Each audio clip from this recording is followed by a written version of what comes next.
그 주변이 완전 정비가 되고 변해요. 저는 이 변화의 크기가 돈의 크기와 같다고 생각을 합니다. 안녕하세요, 세뷰티입니다. 오늘도 아이 데리러 왔다가 시간이 남아서 영상을 한번 찍어 보려고 합니다. 오늘 제가 드리고 싶은 말씀은 1억이라는 돈을 가지고 4억짜리 새 아파트를 가질 수 있는 방법에 대해서 말씀드릴게요. 처음에는 1억이 들지만 결과적으로는 5천만 원으로 4억이 되는 아파트를 갖는 셈이 돼요. 어떻게 그게 가능한지 말씀을 드리겠습니다.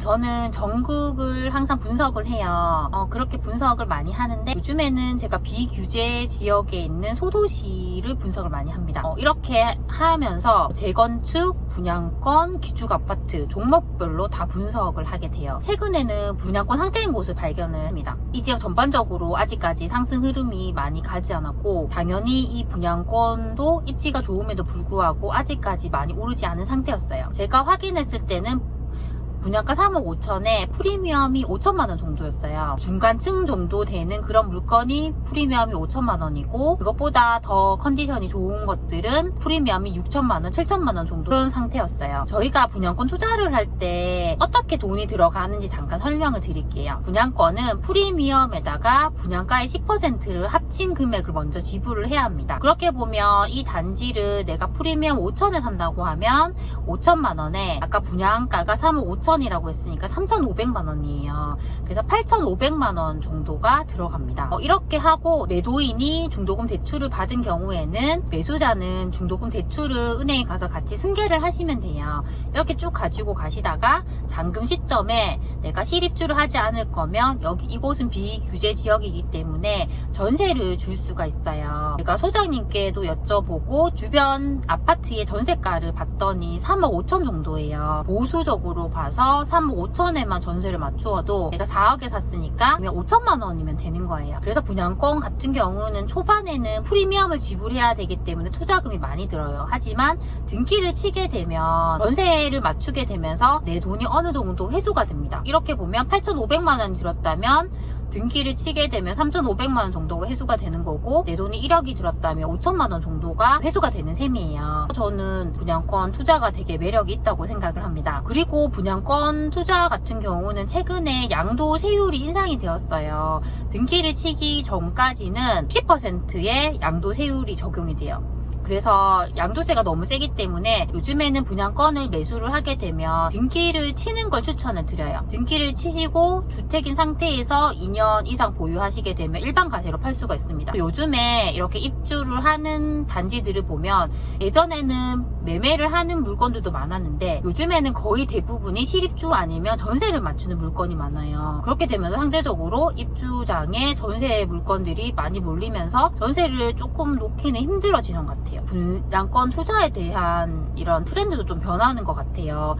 저는 분양권을 산다고 하신다면 무조건 그걸 등기를 쳐서 2년 이상 보유하는 걸 추천드립니다. 제가 가지고 있는 분양권들도 저는 그렇게 일단 하고 있습니다. 이렇게 말씀드리면 또 걱정하는 부분들이 있어요. 어떤 부분이냐면 내가 초반에 이렇게 분양권을 매수를 했다면 준공되기까지 보통 3년이고 거기서 주택이 세액으로 변한 상태에서 2년 정도를 더 보유한다고 하면 거의 기간이 4년이나 5년 정도가 돼요. 기간이 많이 길어지잖아요. 그때 이 지역이 그래도 괜찮겠냐는 질문을 많이 하시더라고요. 저는 분양권 투자를 하실 때도 항상 저평가 지역에 투자하는 게 맞다고 생각을 해요. 저평가 지역은 최근 2년 이내에 이렇게 상승으로 전환이 된 곳들이에요. 그렇게 본다면 기존의 상승을 많이 해왔던 곳들보다는 이제 막 상승을 했기 때문에 좀 더 오랫동안 상승을 할 수가 있습니다. 그런데 만약에 이 지역의 분위기가 갑자기 안 좋아진다고 하더라도 분양권은 완전히 새 아파트가 되는 것들이에요. 그래서 상대적으로 상품성이 좋고 수요가 많이 몰리는 곳들이기 때문에 하락기가 오더라도 하방 경직성이 강하다고 생각을 합니다. 그런 게 염려가 되는 분들은 상품성이 좋은 이런 분양권들을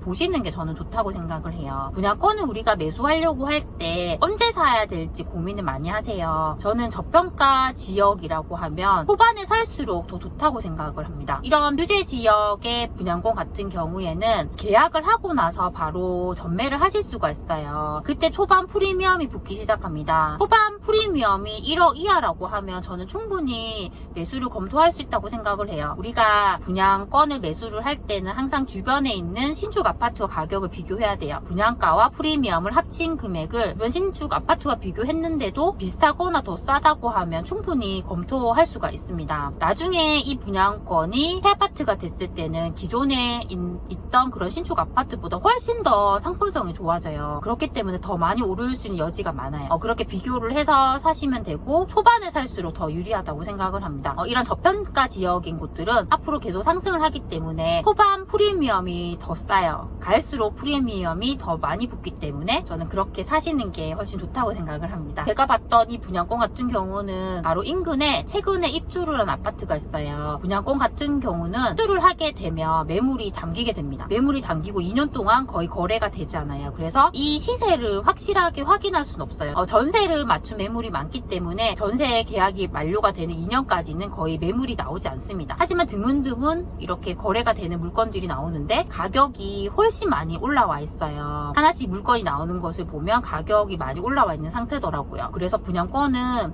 입주를 하고 나서 2년 뒤에 더 많이 오르기 때문에 충분히 전 좋다고 생각을 합니다. 이렇게 분양권을 매수를 하실 때 가장 주의해야 할 점이 있어요. 그게 뭐냐면 중도금 대출이 가능한지를 알아보셔야 된다는 거예요. 중도금 대출 같은 경우에는 인당 받을 수 있는 한도가 있어요. 내가 한도를 초과하는지를 확인해야 됩니다. 그래서 매수하시기 전에 소장님께 여쭤보면 중도금 대출 은행을 알려주십니다. 그 은행에 직접 전화를 해서 내 상황을 설명드리고 대출이 가능한지를 확인한 후에 매수를 하셨으면 좋겠어요. 예전에 제가 알던 분 같은 경우는 이걸 확인하지 않고 무턱대고 계약을 했는데 이 한도가 초과돼서 중도금 대출을 받을 수 없다고 하는 거예요. 항상 이런 부분들을 꼭 확인을 하셨으면 좋겠습니다. 중도금 대출은 내가 경제생활을 하고 있는지를 기준으로 나옵니다. 그렇기 때문에 보통 직장 급여를 받고 계신다거나 연금 소득이 있거나 이렇게 소득이 있는 분들이 가능해요. 근데 소득이 없는 분들도 가능한 케이스가 있어요. 이런 분들은 연간 사용한 신용카드 금액을 가지고 판단을 해요. 이것도 은행마다 조금 차이가 있을 수 있기 때문에 항상 분양권을 매수하시기 전에 은행에 여쭤보고 이렇게 결정을 하셨으면 좋겠습니다. 말씀드렸듯이 재건축 단지, 기축 아파트 분양권 같이 여러 가지 종목을 다 분석을 합니다. 우선순위를 둘 수 있는 것이 이런 재건축이나 분양권처럼 변화가 큰 물건들이에요. 기축 아파트 같은 경우는 입지가 거의 완성된 상태예요. 여기서 오른다고 해도 큰 변화는 없어요. 오르긴 오르지만 변화의 크기가 크지 않기 때문에 어느 정도 이 상승의 폭이 작다고 할 수 있어요. 하지만 이런 재건축이나 분양권 같은 경우는 변화의 크기가 큽니다. 아파트 하나가 들어온다 해도 그 주변이 완전 정비가 되고 변해요. 저는 이 변화의 크기가 돈의 크기와 같다고 생각을 합니다. 그래서 내가 만약에 이런 투자 종목을 보신다고 할 때는 이런 기축 아파트뿐만이 아니라 재건축이나 분양권도 충분히 검토할 수 있기 때문에 그런 곳들에 우선순위를 두고 보셨으면 좋겠습니다. 추후에 제가 분양권 강의도 준비 중이에요. 저는 분양권 강의를 들은 적이 없고 제가 직접적으로 실행을 하면서 배웠습니다. 제가 직접적으로 알게 된 그런 팁들을 모두 강의에 담으려고 합니다. 열심히 준비를 할 테니까 관심이 있는 분들은 수강을 해주셨으면 좋겠습니다. 항상 제 영상을 시청해주셔서 정말 감사드립니다. 그럼 다음 시간에 만나요. 안녕.